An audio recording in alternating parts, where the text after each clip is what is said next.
మహబూబాద్ జిల్లా దంతాలపల్లి పోలీస్ స్టేషన్లో anganwadi teacher helper కు అవమానం జరిగిందంటూ ఆరోపణలు వెలువడ్డాయి. దొనకొండ గ్రామంలో విధులు నిర్వహిస్తున్న అంగన్వాడీ టీచర్ మంజుల, హెల్పర్ వెంకటలక్ష్మి తమను వేధిస్తున్న వ్యక్తిపై చర్యలు తీసుకోవాలని కోరుతూ దంతాలపల్లి పోలీస్ స్టేషన్లో ఫిర్యాదు చేసేందుకు వెళ్లినట్లుగా తెలిపారు. ఇక ఫిర్యాదు స్వీకరించిన ఎస్ఐ రవికుమార్ వారిని తన ఛాంబర్లోకి పిలిచి వారితో పాటుగా వారి భర్తలను కూడా అసభ్య పదాజాలంతో దూషించడంతో పాటు బెదిరించినట్లుగా ఆరోపించారు. ఘటనతో మనస్తాపానికి గురైన అంగన్వాడీ టీచర్ మంజుల పోలీస్ స్టేషన్లోనే అస్వస్థకు గురై స్పృహ తప్పి పడిపోయినట్లుగా కుటుంబ సభ్యులు తెలిపారు. బాధితులు ఈ ఘటనపై జిల్లా ఎస్పీకి రాతపూర్వకంగా ఫిర్యాదు చేసినట్లుగా తెలిపారు.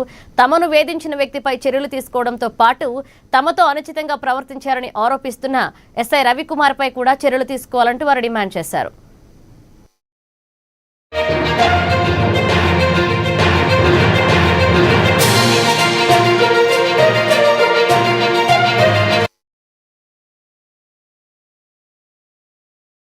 లక్ష్మి, మహబూబాద్ జిల్లా దంతాలపల్లి మండలం దొనకొండ గ్రామం.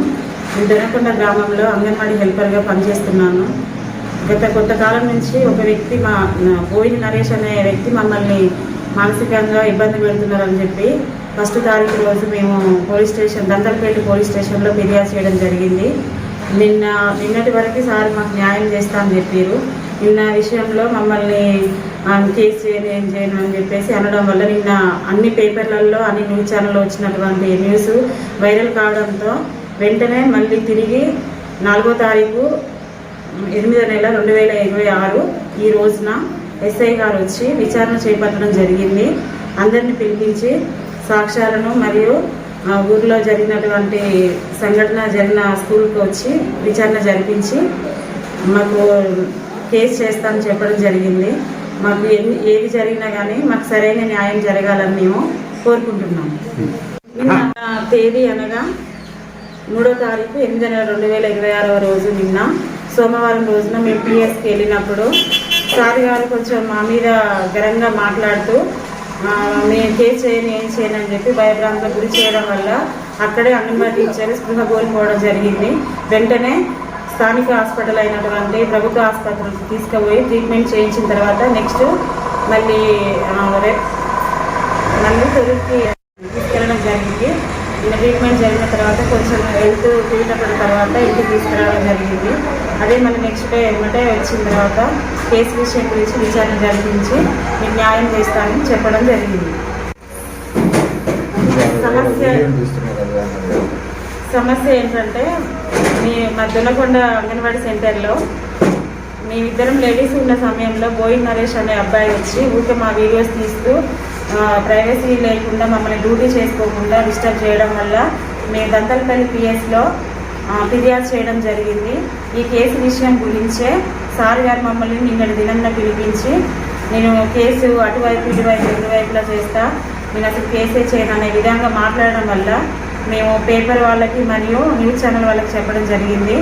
తదుపరి రోజున మళ్ళీ తిరిగి వచ్చి ఆ న్యూస్ రావడం వల్ల అది వైరల్ కావడం వల్ల తిరిగి వచ్చి మళ్ళీ మీకు న్యాయం చేస్తామని చెప్పి సాక్షులను మరియు గ్రామంలో ఉన్నటువంటి ప్రజలందరినీ పిలిపించి సరైనటువంటి సాక్ష్యాలను సేకరించి కేసు చేస్తాము అని చెప్పి.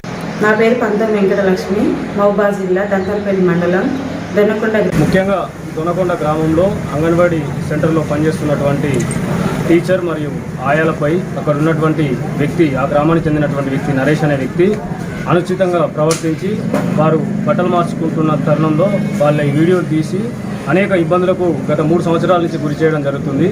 దీనిపై 1వ తారీఖు దంతాలపల్లి పోలీస్ స్టేషన్లో ఫిర్యాదు చేయగా నిన్న అనగా 3వ తారీఖు 8వ నెల 2026 తారీఖు నాడు దంతాలపల్లి పోలీస్ స్టేషన్కి పోయి ఏమైంది సార్, మా విషయం ఏమైంది, కేసు ఎంతవరకు వచ్చిందని చెప్పేసి అడుగుతున్నటువంటి వారిని స్థానిక ఎస్ఐ రవికుమార్ గారు అకారణంగా తిడుతూ వాళ్ళను బూతులు తిడుతూ మీరేమన్నా అచ్చమైన వాళ్ళ అని చెప్పేసి మాట్లాడుతూ ఒక దళిత ప్లస్ ఒక బీసీ మహిళలను చూడకుండా ఒక ఉన్నతమైనటువంటి స్థానంలో ఉండి ఒక మహిళలను ఆ విధంగా అనుచితంగా వ్యాఖ్యలు చేయడం అనేది కరెక్ట్ కాదని చెప్పేసి నిలబెట్టి వాళ్ళను ఇబ్బందులకు గురి చేయడం అనేది కరెక్ట్ కాదని మేము తెలంగాణ ఎస్సీ జనసంఘం నుంచి మేము దీన్ని తీవ్రంగా ఖండిస్తున్నాం.